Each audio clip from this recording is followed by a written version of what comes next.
रात में सोते समय बहुत सावधान हो जाना चाहिए उपासक को। वैसे तो हर समय सावधान, पर सोते समय ऐसे सावधान होना चाहिए जैसे मृत्यु के समय योगी जन अपने सारे इंद्रियों को समेट लेते हैं और अपने स्वरूप में, अपने प्रीतम के स्वरूप में लगा देते हैं। तुम रोज शयन के समय ऐसा अनुभव करो, मैं नींद में जा रहा हूं या मृत्यु में जा रहा हूं, इसमें कोई फर्क नहीं पड़ता। पता नहीं आंख खुले कि ना खुले। कितने ऐसे हैं कि सोते ही रह गए। आप अब बेहोशी की हालत में जा रहे हैं, नींद में जा रहे हैं, तो एक समय रखो कि आप अपनी शैया पर इतने समय ही जाएंगे। एक नियत समय रखो। हमने देखा है साधकों का एक समय होता है कि 10 बजे हमें लेट जाना है, सोना नहीं, लेट जाना है, और लेटे हुए भगवत चिंतन करना। अब जब सो गए तो सो गए, नहीं सो गए तो उसमें हमें टेंशन नहीं लेना, या अभी नींद नहीं आई, 10:30 बज गए, 11 बज गए, ये नहीं। आंख मूंदी, मंत्राकार वृत्ति, तो बिना नींद की गोली के सो जाओगे। यह है ऐसा, भजन में मन लगाओ, सो जाओगे। जिनको नींद ना आती हो उनके लिए सही दवा है, आप नींद का चिंतन न करके प्रभु का चिंतन करने लगो। देख लेना आप कब सो गए पता नहीं चले। और अगर सौभाग्य से नींद ना आई तो नींद में जो इंद्रियों को पुष्टता मिलती है वो होता है संसार का विस्मरण। नींद में खास बात क्या होती है कि संसार का चिंतन छूट जाता है, फिर वो मस्त हो जाता है। उसमें जो ऊर्जा शक्ति वो जागृत होती, संसार के चिंतन से ऊर्जा शक्ति नष्ट होती। तो 4 घंटे 5 घंटे संसार के चिंतन से रहित पड़ा रहा सुषुप्ति में, तो उसे ऊर्जा शक्ति फिर आ गई। और अगर 4-5 घंटे आप प्रभु के चिंतन में रहे तो संसार का चिंतन छूटा, आनंद सिंधु का चिंतन हुआ। तो ये नहीं होगा कि आज रात्रि सोया नहीं तो बहुत टेंशन है, परेशानी, ऐसा नहीं होगा। भीष्म जी आज्ञा करते हैं रात्रौ च कृष्णम।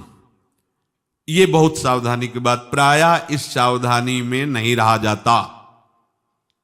बचपन से सदगुरुदेव भगवान ने यही शिक्षा दी थी, गुरु कृपा से ऐसे उपदेश मिले थे। सोते समय कोई वार्ता नहीं, कोई अन्य चिंतन नहीं, चुपचाप अपने मन को हटाकर केवल इष्टमय करो।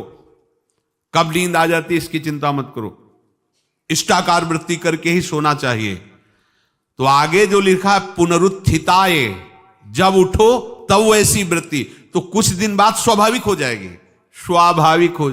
अपने तो इतना तक देखा है कि जैसे आधा पद में होश रहा और निद्रा आ गई, तो जब चेतना आई तो उसी पंक्ति से, जहां से होश गायब हुआ था, उसी पंक्ति से जागरण प्रारंभ हुआ। ऐसा ही जब ऑपरेशन के समय बेहोश किया गया था तो उनसे कहा था हमें बता देना कुछ मिनट पे, तो उनका हाँ लगाने वाले इंजेक्शन और कुछ ही सेकंड में इसका सरन, बस।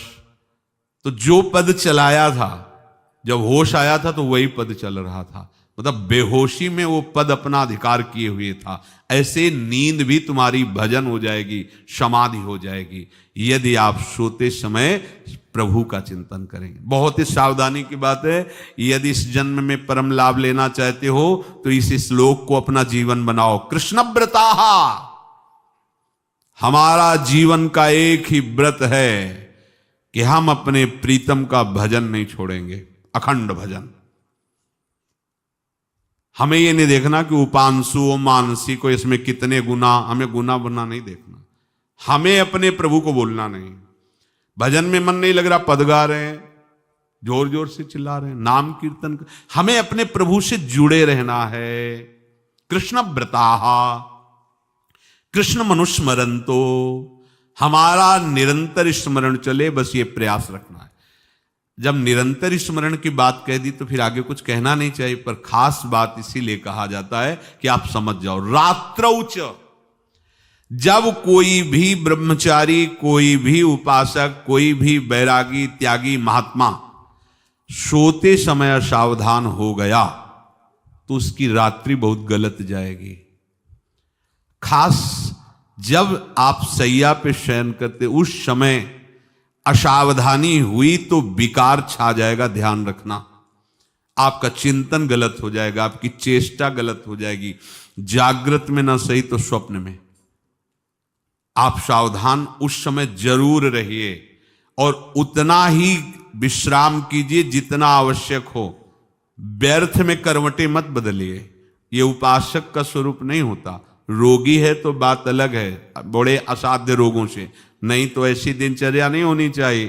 कै बजे? 3:30, अभी आधा घंटा तो है, फिर कमर ओढ़ लिए, ये साधक का नहीं होता। उचित समय, जो मान लो 4 घंटा विश्राम का, तो अब ये नींद का विषय आओ या ना हो, हम तुम्हारे लिए पुष्प बिछा के नहीं बैठेंगे कि आ जाओ आ जाओ आ जाओ। नहीं आई तो अब ये नहीं गया, अब इतने समय नहीं आई थी, अब 4 बजे उठने के समय कैसे नहीं, ये फेंका। उसमें विचार नहीं किए, पहले फेंको और सैया से नीचे उतरो, भूमि को प्रणाम करो, आगे बात नहीं। वो फिर आपको ऐसा होता है 10 मिनट में तो कोई बात नहीं, 10 वो पार कर देगा, घंटा दो। रात्रौ च कृष्णम पुनरुत्थिताय, ये नियम लीजिए। सोते समय आप बिल्कुल मृत्यु दशा की स्थिति लाइए, जैसे मरने वाला नहीं होता, सब जगह से मन हटाकर। और सच्ची है, पता नहीं आंख खुले कि ना खुले, ये बड़ा धोखे का जीवन है। ये ऐसे हजारों लोग सोए और सोते ही रह गए। हमको धोखे में नहीं रहना। सुबह जग जाएंगे तो फिर भजन करेंगे, लेकिन हम बिल्कुल तैयारी में।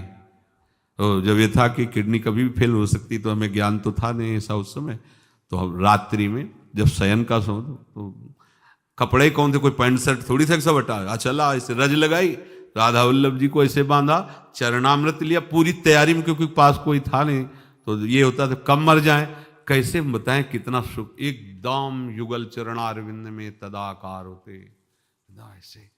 वो इसीलिए कहते हैं कि प्रतिकूलता और अव्यवस्था और दुख, ये भगवत प्राप्ति का प्रधान साधन है। अव्यवस्था, प्रतिकूलता और दुख, ये अभ्यास उसी से।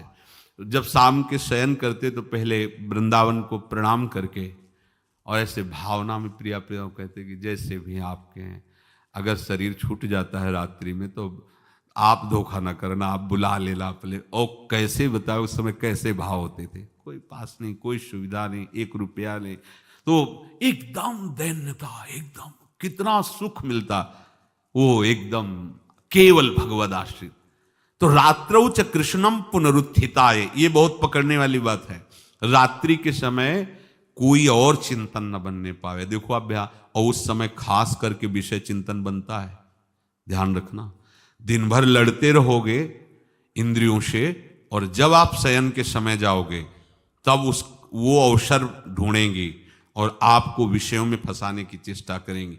कोई क्रिया या पूर्व में कोई क्रिया या कोई दृश्य या कोई बात, अगर कहीं मोबाइल से मित्रता है और बगल में रखा है तो भूल जाओ, रात्रौ च कृष्णम पुनरुत्थिताचे।